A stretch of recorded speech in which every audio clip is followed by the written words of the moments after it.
നമസ്കാരം. ഓൺലൈനായി കൊള്ളപ്പലിശയ്ക്ക് വായ്പകൾ ലഭിക്കും. തിരിച്ചടവ് മുടങ്ങിയാൽ ഗുണ്ടകളുടെ ഭീഷണിപ്പെടുത്തലും അപമാനിക്കലും. മരണക്കണിയാവുകയാണ് ലോൺ ആപ്പുകൾ. ഓൺലൈൻ ആപ്പ് വായ്പാക്കുരുക്കിൽപ്പെട്ട 5 വർഷത്തിനിടെ ജീവനൊടുക്കിയത് 17 പേരാണ്. ഒന്ന് രണ്ടുമല്ല, 17 പേർ. ഇത് ഔദ്യോഗിക രേഖകളിൽ പറയുന്ന കണക്കുകൾ മാത്രമാണ്. ഔദ്യോഗിക രേഖകളിൽ ഉൾപ്പെടാത്ത എത്രയോ ആത്മഹത്യകൾ ഉണ്ടാകാം. ഫോണിൽ ആപ്ലിക്കേഷൻ ഡൗൺലോഡ് ചെയ്ത് അപേക്ഷിച്ചാൽ കാര്യമായ രേഖകളൊന്നും നൽകിയില്ലെങ്കിലും പണം കിട്ടും. അതുകൊണ്ടാണ് നിരവധി പേർ ഇതിൽ കുടുങ്ങുന്നത്. ഇങ്ങനെ എടുക്കുന്ന ലോണിൻ്റെ തിരിച്ചടവ് മുടങ്ങിയാലോ വൈകിയാലോ ഭീഷണിയും ഗുണ്ടായിസവും.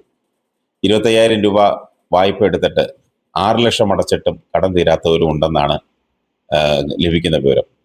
പണം അടച്ചില്ലെങ്കിൽ വായ്പ എടുത്ത ആളുടെ ഫോണിലെ നമ്പറുകളിലേക്കെല്ലാം അശ്ലീല സന്ദേശങ്ങളും നഗ്ന ദൃശ്യങ്ങളും അയക്കും. അതെല്ലാം മോർഫ് ചെയ്ത ചിത്രങ്ങളായിരിക്കും. ഫോൺ ഗാലറിയിലെ ചിത്രങ്ങൾ മോർഫ് ചെയ്തും അശ്ലീല ചിത്രങ്ങളാണ് നിർമ്മിച്ച് അയക്കുന്നത്. സാമ്പത്തിക തട്ടിപ്പുകാരനാണെന്ന സന്ദേശം അത് കോണ്ടാക്ട് ലിസ്റ്റിലുള്ളവർക്ക് മുഴുവൻ നൽകും.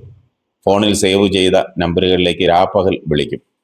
റിസർവ് ബാങ്കിൻ്റെ നിയന്ത്രണമില്ലാതെയും മണി ലെൻഡേഴ്സ് ആക്ടിന് വിരുദ്ധമായിട്ടാണ് ഇത്തരത്തിലുള്ള ആപ്പുകളുടെ പ്രവർത്തനം മുഴുവൻ നടക്കുന്നത്.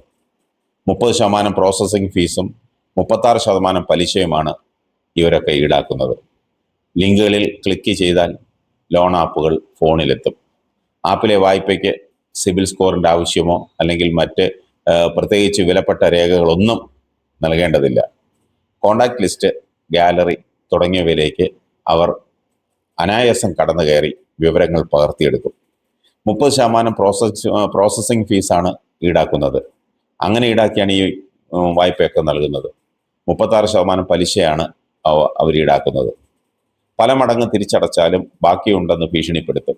ജനങ്ങളെ മരണക്കെണിയിലേക്ക് തള്ളിയിടുന്ന ഈ വായ്പ ആപ്പുകൾക്ക് കടിഞ്ഞാണിടാൻ കേന്ദ്ര സർക്കാരിനോ അല്ലെങ്കിൽ സംസ്ഥാന സർക്കാരിനോ ഒന്നും കഴിയുന്നില്ല.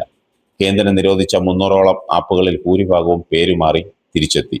അവയെ നിയന്ത്രിക്കാൻ നിയമനിർമ്മാണം നടത്തിയിട്ടുമില്ല. 775 കോടി രൂപയാണ് വിവിധ ഓൺലൈൻ തട്ടിപ്പുകളിലൂടെ കഴിഞ്ഞ വർഷം നമ്മുടെ മലയാളികളെ മാത്രം കൊള്ളയടിച്ചത്. പല രീതികളിലാണ് ഇവർ നമ്മളെ സമീപിക്കുന്നത്. ബിസിനസ് സ്ഥാപനങ്ങൾ നടത്തുന്നവരാണെങ്കിൽ അവിടത്തേക്ക് സ്റ്റാഫിനെ വരെ നൽകാമെന്ന് പറഞ്ഞ് ഇവർ സമീപിക്കും.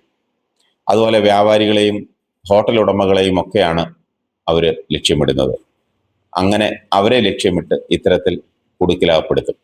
സമൂഹ മാധ്യമങ്ങളിൽ പരസ്യം നൽകിയാണ് ഇവർ വലവിരിക്കുന്നത്. ആവശ്യമായ ജീവനക്കാരെ ജോലിക്കായി എത്തിക്കാമെന്നാണ് പരസ്യത്തിൽ പറയുന്നത്. അതുപോലെ ഈ പരസ്യം കണ്ട് വിളിച്ചാൽ അഡ്വാൻസ് ഫീസ്, യാത്രാ ചെലവ് തുടങ്ങിയവയ്ക്കായി പണം ആവശ്യപ്പെടും. വിശ്വാസയോഗ്യമായിട്ടാണ് സംസാരമൊക്കെ. അവിടെ സംസാരം കേട്ടാൽ ആരും വീഴും. ഈ പൈസ നൽകുന്നതോടെ തട്ടിപ്പുകാർ മുങ്ങും. ഇങ്ങനെ ഒട്ടേറെ പരാതികൾ സംസ്ഥാനത്തിൻ്റെ വിവിധ ഭാഗങ്ങളിൽ നിന്ന് പോലീസിന് ലഭിച്ചിട്ടുണ്ട്. വിശ്വാസ്യത ഉറപ്പാക്കിയ ശേഷം മാത്രം പണമിടപാടുകൾ നടത്തണമെന്നാണ് പോലീസിൻ്റെ അറിയിപ്പ്. പക്ഷേ എവിടെ, ഓരോ ദിവസവും തട്ടിപ്പുകൾ കൂടിക്കൂടി വരുന്നതല്ലാതെ അത് കുറയുന്നില്ല.